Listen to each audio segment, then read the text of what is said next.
मणिपुर में चल रही सिचुएशन पर अगर आपने अभी तक ध्यान नहीं दिया है तो आपको देना चाहिए। Situation in Manipur. Now additional forces were rushed to Manipur. Scenes of destruction in India's northeastern Manipur state.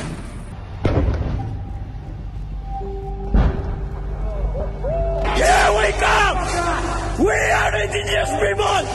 We're gonna f*** you up! Tensions meanwhile have escalated in the northeastern state of Manipur in India. Violent clashes broke out at various places in Manipur during the course of a tribal solidarity march. Why is Manipur burning and what can be done to address this situation? Manipur में इस समय आग लगी हुई है और unfortunately ये राम गोपाल वर्मा वाली आग नहीं है। मणिपुर में चल रही हिंसा में अप्रोक्सीमेटली 54 लोग मारे जा चुके हैं और गवर्नमेंट ने तो शूट ऑन साइट के ऑर्डर तक लगा दिए थे, लेकिन इस हिंसा को या तो मीडिया कवर ही नहीं कर रही है, या तो वो बजरंगी भाई के मुन्नी की तरह गूंगे हो रखे हैं, या फिर अगर इसे कवर किया भी जा रहा है तो काफी मिस इन्फॉर्मेशन के साथ किया जा रहा है। मैं ये जानने की कोशिश करती हूँ कि आखिर जो ये कहा जाता है कि जो साइलेंट मेजॉरिटी है, जो खामोश है बहुसंख्यक समुदाय, जिसकी इस तमाम हिंसा को, इस तमाम जो सांप्रदायिक बंटवारा है उसको लेकर उसकी हामी नहीं है, उसको मंजूरी नहीं है, वो इसको कबूल नहीं करता, तो आखिर ये जो साइलेंट मेजॉरिटी है ये कब तक साइलेंट रहेगा? मैं आज आपसे यही सवाल पूछना चाहती हूँ। तो आइए आज मणिपुर में चल रही हिंसा के पीछे जो रीजंस हैं उनको डिटेल में समझते हैं, मिस इन्फॉर्मेशन को दूर करने की कोशिश करते हैं और बताते हैं कि क्यों आपको इस मुद्दे पर क्लोज ध्यान देना चाहिए।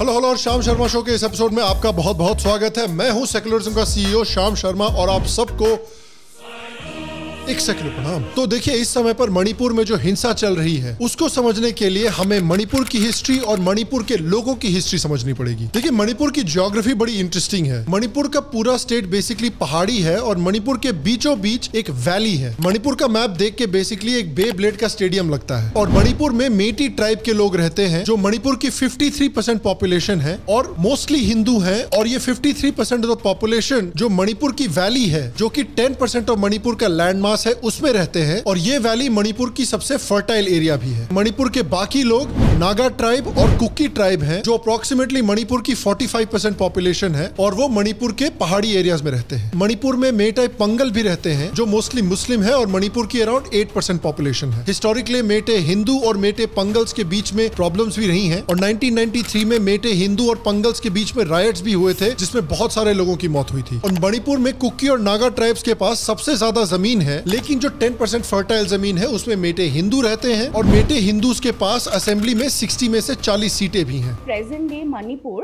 the three most important ethnic group, they are the Hindu Meiteis, who are primarily concentrated in the valley, and they are the most dominant numerically, and the Christian Naga communities, they are mainly the residents of the hills. The Kukis of Manipur are relatively smaller in number, and almost all groups of the Nagas and the Kukis in Manipur, they have adopted Christianity as their religion. In fact, Manipur में Hinduism की पुरानी history है। सबसे पुरानी recorded history 8th century तक जाती है और मणिपुर के हिंदू राजाओं ने 1704 में हिंदुइज्म को मणिपुर का ऑफिशियल रिलीजन भी घोषित किया था। इनफैक्ट मणिपुर की जो रॉयल फैमिली है उसके जो फर्स्ट मेटे राजा थे जिनका नाम था नोंगदा लेरेन पखनबा, उनका राज 33 AD से शुरू हुआ था और उनके बाद उनके 72 सक्सेसर्स ने मणिपुर पर राज किया है। तो मणिपुर के जो मेटे रॉयल फैमिली है वो इंडिया की सबसे लंबी रूल करने वाली डायनेस्टी है। हम अक्सर बात करते हैं कि असम में अहोम्स ने किस तरह से मुगल इन्वेजन को रोका था, उसी तरह से मेटी हिंदुओं ने भी सेंचुरीज से अपने आप को ब्रिटिश और क्रिश्चियन मिशनरी से भी बचा कर रखा है।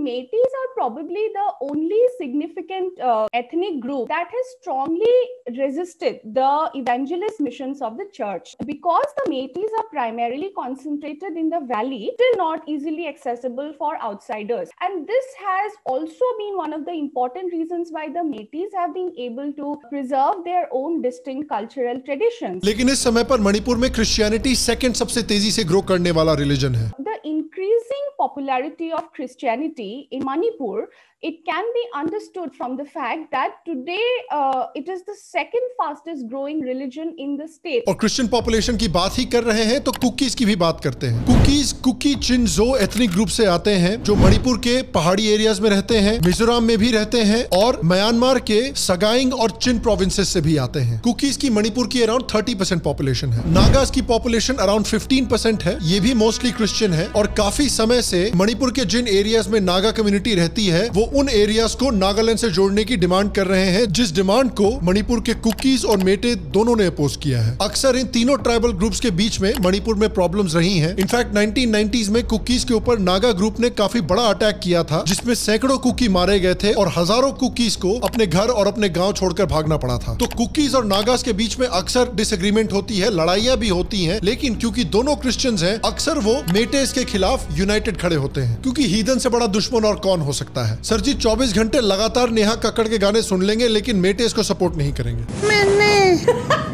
तो मेटे, कुकीज और नागास के बीच में जो प्रॉब्लम्स हैं वो इकोनॉमिक है, एथनिक है और रिलीजियस भी हैं। जैसा कि मैंने पहले बताया, कुकी और नागा कंप्लेन करते हैं कि जो मेटेज हैं वो नागालैंड की सबसे फर्टाइल जमीन पर रहते हैं, इसलिए वो एग्रीकल्चर का इस्तेमाल करके नागास और कुकीज से ज्यादा इकोनॉमिकली डेवलप हो रखे हैं। लेकिन उसके साथ साथ कुछ रिलीजियस इश्यूज भी हैं। तो शायद आप सोच रहे होंगे कि मणिपुर जो 200-300 साल पहले 0% क्रिश्चियन था, उसमें इतनी बड़ी क्रिश्चियन पॉपुलेशन आई कैसे? देखिए 200-300 साल पहले तक इन सारे ट्राइब्स के बीच में काफी कल्चरल एक्सचेंज भी होता था। हिस्टोरिकली कई सारे रिकॉर्ड्स प्रेजेंट हैं जो दिखाते हैं कि नागा और मेटे कम्युनिटीज के बीच में अक्सर शादियां भी हुई करती थी। और फिर आते हैं अंग्रेज। देखिए अंग्रेज बेसिकली ना वो पार्टी गेस्ट होते हैं जो बिना बुलाए आपकी पार्टी में आ जाते हैं, आपका सारा खाना खा जाते हैं और फिर पूरे घर को गंदा करके बिना साफ किए कट भी लेते हैं। तो अंग्रेजों ने जब इंडिया और मणिपुर पर कब्जा किया, उन्होंने मणिपुर में इमीडिएटली मिशनरी भेजने शुरू कर दिए, काफी सारे चर्चेज एस्टैब्लिश किए और मणिपुर में मिशनरी मूवमेंट के पीछे एक ब्रिटिश मिशनरी था जिसका नाम था विलियम पेटिग्रू। वो 1894 में मणिपुर आया और उसने कई चर्चेस और एक प्राइमरी स्कूल भी एस्टैब्लिश किया। ब्रिटिश गवर्नमेंट ने पेटिग्रू को काफी सारे पैसे दिए मणिपुर में क्रिश्चियन एजुकेशनल इंस्टीट्यूशंस एस्टैब्लिश करने के लिए, और इस पैसे, इस पावर और इन एजुकेशनल इंस्टीट्यूशंस का इस्तेमाल करके पेटिग्रू और उसके मिशनरीज ने मास कन्वर्जन एक्टिविटीज मणिपुर में शुरू की। I am standing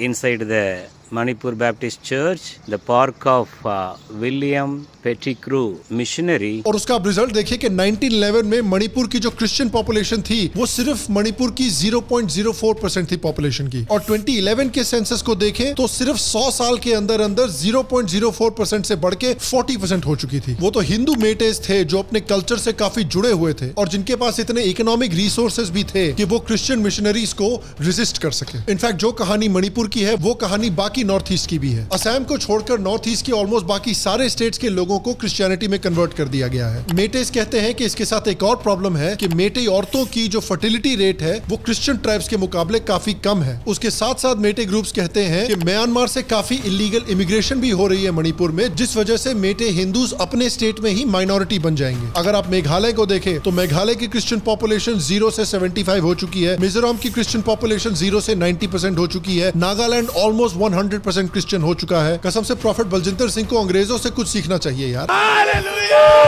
तो हमने मणिपुर की सोसाइटी और मणिपुर के लोगों के बारे में थोड़ी सी इंफॉर्मेशन जानी। अब जानने की कोशिश करते हैं कि जो इस समय हिंसा चल रही है उसके पीछे क्या कारण है। तो देखिए मेटी कम्युनिटी कहती है कि ब्रिटिश राज में उनको शेड्यूल्ड ट्राइब्स का दर्जा दिया गया था, लेकिन क्योंकि वो हिंदू थे इंडिपेंडेंस के बाद उनका शेड्यूल्ड ट्राइब्स का दर्जा उनसे छीन लिया गया। और शायद आप जानते ही होंगे कि किसी भी कम्युनिटी को शेड्यूल्ड ट्राइब का दर्जा मिलने पर कुछ बेनिफिट्स मिलते हैं, जैसे कि पंचायत में उनके लिए सीट रिजर्व की जाती हैं, असेंबली में उनके लिए सीट्स रिजर्व की जाती हैं, लोकसभा में भी उनके लिए सीट्स रिजर्व की जाती हैं, और टर्म लोन, आदिवासी महिला सशक्तिकरण योजना, आदिवासी शिक्षा ऋण योजना जो कि एक एजुकेशन लोन स्कीम है, micro credit scheme, tribal forest dwellers empowerment scheme, इन सब स्कीम्स का फायदा शेड्यूल्ड ट्राइब्स को मिलता है जो कि इस समय मेटे ट्राइब्स को नहीं मिल रहा। उसके ऊपर से मेटे ट्राइब्स का कहना है कि 1960 में मणिपुर लैंड एक्ट पास किया गया, जिसके मुताबिक पहाड़ी एरियाज में रहने वाले जो कुकी और नागा हैं वो मणिपुर की वैली में जहां पर मेटे रहते हैं वहां पर जमीन खरीद सकते हैं, लेकिन जो मेटेज हैं वो पहाड़ी एरियाज में जाकर जमीन नहीं खरीद सकते। ये कैसा इंसाफ है मिलॉर्ड। और मणिपुर को बाकी भारत से जोड़ने वाला एक बड़ा हाईवे है जिसको नेशनल हाईवे 2 बोला जाता है। मेटेज का कहना है कि अपनी मांगों को मनवाने के लिए पहाड़ी एरियाज में रहने वाले जो कुकी और नागा हैं वो अक्सर नेशनल हाईवे 2 को ब्लॉक कर देते हैं, जिससे कि मणिपुर पर बहुत सारा इकोनॉमिक प्रेशर बन जाता है। The All Manipur Tribals Development and Grievances Forum, or AMTTGF,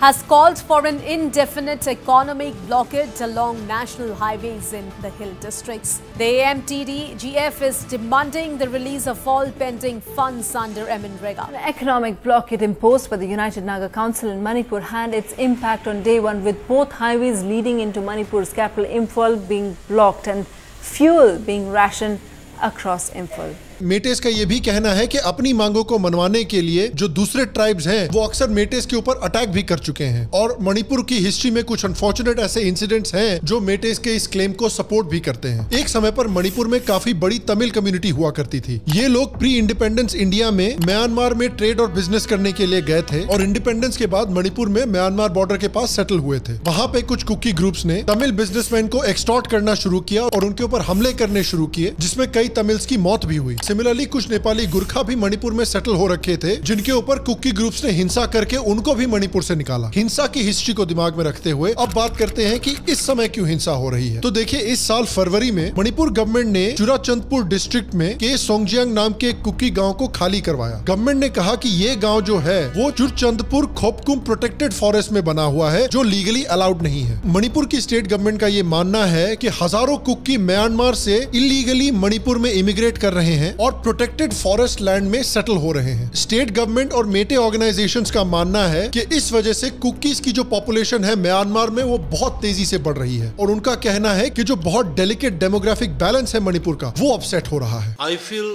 now the indigenous people of Manipur have started knowing the gravity of seriousness of influx. In fact Meitei groups का ये भी मानना है कि जो इलीगल इमिग्रेंट कुकी आ रहे हैं म्यांमार से, वो कुकी मिलिटेंट ग्रुप्स को भी ज्वाइन कर रहे हैं और मेटे कम्युनिटी पर अटैक करने की धमकी भी दे रहे हैं। इसलिए मेटे कम्युनिटी का मानना है कि शेड्यूल्ड ट्राइब स्टेटस उनके लिए बहुत जरूरी है, उनकी जमीन, उनके ट्रेडिशन, उनके कल्चर और उनके लैंग्वेज को बचाने के लिए। जब तक इस तरह की इलीगल इमिग्रेशन को रोका नहीं जाता, तब तक जो शेड्यूल्ड ट्राइब स्टेटस है वो उनको एजुकेशन और गवर्नमेंट जॉब्स में रिजर्वेशंस भी देगा। Meiteis, on the other hand, say that ST status is not for reservation in jobs and education, but it is more about protecting the ancestral lands, culture and the identity of their people. और जो मेटे हैं वो मणिपुर के पहाड़ी areas में जमीन भी खरीद पाएंगे। If included in the ST list, Meitei will be able to purchase land in hill areas inhabited by tribals. Kuki और नागास हैं, उनका ये मानना है कि जो मेटे कम्युनिटी है उनके पास ऑलरेडी काफी पॉलिटिकल और इकोनॉमिक इन्फ्लुएंस है, और उनको अगर शेड्यूल्ड ट्राइब का स्टेटस दे दिया गया तो उनका पावर और इन्फ्लुएंस और भी बढ़ जाएगा मणिपुर में। और देखिए, यहाँ मैं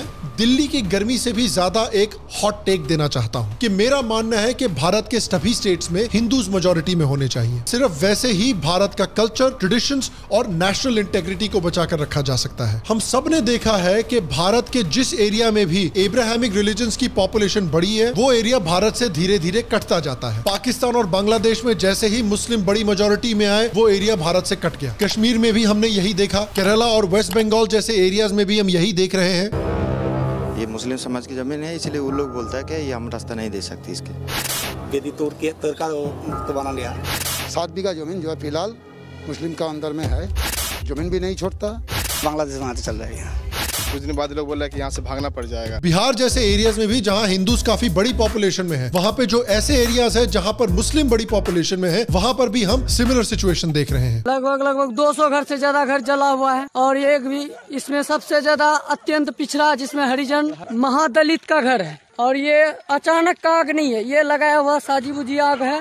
ये इधर उधर मुसलमान का घर है, इधर देखिए हरिजन का घर है, एक भी घर बचा हुआ नहीं है। मेटे सोशल ग्रुप्स ने कहा है कि पिछले कुछ सालों में ही इलीगल इमिग्रेशन की वजह से 1000 नए कुकी गांव बन चुके हैं मणिपुर में ऑलरेडी। इसलिए मणिपुर में जल्द से जल्द नेशनल रजिस्टर ऑफ सिटीजंस यानी NRC लागू करना चाहिए, ताकि ये डिटरमिन किया जा सके कि कितने लोग इलीगली म्यांमार और बांग्लादेश से आकर मणिपुर में सेटल हुए हैं 1951 के बाद, और उनको वापस अपने अपने देश भेजा जाए, ताकि मणिपुर का जो डेलिकेट डेमोग्राफिक बैलेंस है उसे बचा कर रखा जा सके। और देखिए, मैं इस डिमांड को पूरी तरह से सपोर्ट करता हूं, क्योंकि मेरे हिसाब से मणिपुर की हिंदू मेजॉरिटी को मेंटेन करके रखना जरूरी है, ताकि मणिपुरी कल्चर और मणिपुरी ट्रेडिशन को बचा कर रखा जा सके। और क्योंकि मणिपुर एक बॉर्डर स्टेट है, तो इससे भारत की नेशनल इंटेग्रिटी को भी बचा कर रखा जा सकता है। तो उनकी इसी डिमांड से कुकी और नागा ट्राइब्स को प्रॉब्लम है। तो अप्रैल 19 को मणिपुर हाई कोर्ट ने मेटाई ट्राइब यूनियन की सुनवाई के बाद स्टेट सरकार को मेटाई कम्युनिटी को ST लिस्ट में शामिल करने के लिए रिकमेंडेशन दिया। A decades-long false line line is reopening in Manipur against a High Court's direction to the state government on the inclusion of Meiteis in the scheduled tribes category, which came in March this year.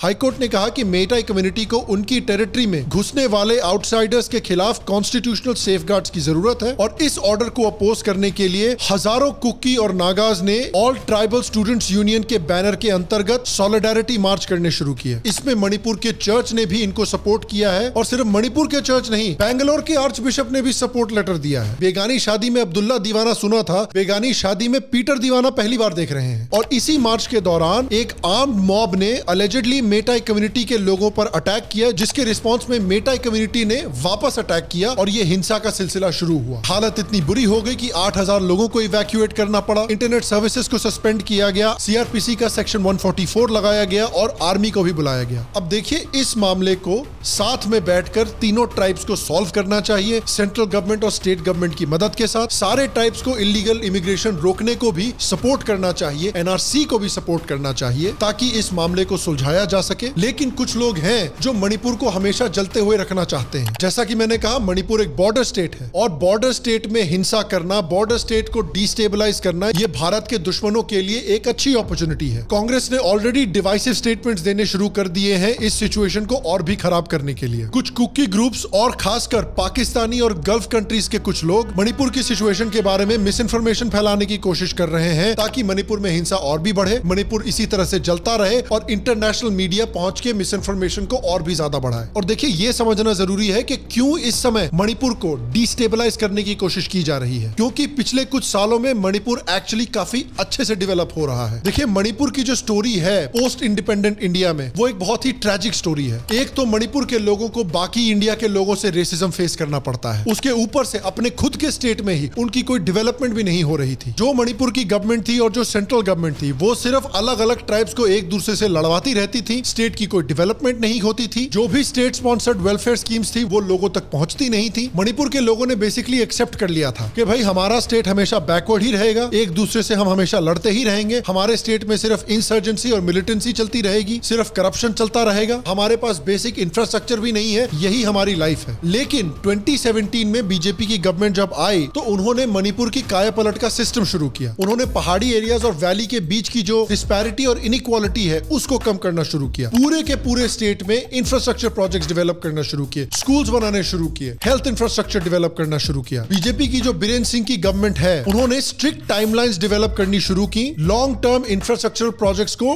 Finish करने की। Record speed से इस समय पर पूरे मणिपुर में highways, roads और bridges create किए जा रहे हैं। और सेंट्रल गवर्नमेंट की एक्ट ईस्ट पॉलिसी के तहत मणिपुर को बेसिकली साउथ ईस्ट एशिया से ट्रेड के लिए एक गेटवे की तरह डेवलप किया जा रहा है ताकि मणिपुर एक इंपॉर्टेंट ट्रेड, मैन्युफैक्चरिंग और लॉजिस्टिक्स हब की तरह डेवलप हो पूरे के पूरे नॉर्थ ईस्ट के लिए। उसके साथ साथ इंसर्जेंट ग्रुप्स को भी कांटेक्ट किया जा रहा है और उनको समझाया जा रहा है कि आइए निगोशिएट करके इस इंसर्जेंसी और मिलिटेंसी को खत्म करते हैं। और उसके साथ साथ आर्मी और पुलिस को भी खुली छूट दी जा रही है कि मिलिटेंसी को जल्द से जल्द खत्म किया जाए और मिलिटेंट्स को समझाया जाए कि या तो आप आकर मणिपुर की डेवलपमेंट से जुड़िए या फिर खत्म हो जाइए। प्राइम मिनिस्टर मोदी ने यह भी अनाउंस किया है कि वो मणिपुर को एक देश का स्पोर्ट्स हब बनाना चाहते हैं और मणिपुर के स्पोर्ट्स पर्संस को ओलंपिक गोल्ड मेडल विनर्स में डेवलप करना चाहते हैं। मणिपुर में एक नेशनल स्पोर्ट्स यूनिवर्सिटी सेटअप की जा रही है। मणिपुर के सारे 16 डिस्ट्रिक्ट्स में खेलो इंडिया सेंटर्स डेवलप किए जा रहे हैं। मणिपुर में 10 एकड़ का एक ओलंपिक पार्क भी डेवलप किया जाएगा जिसमें state of the art world class facilities develop की जाएंगी ताकि state level players international level के एथलीट्स में डेवलप हो सके। और इसका रिजल्ट आप अगर देखें तो हाल में ही खबर आई थी कि मणिपुर नीति आयोग की इंडिया इनोवेशन इंडेक्स में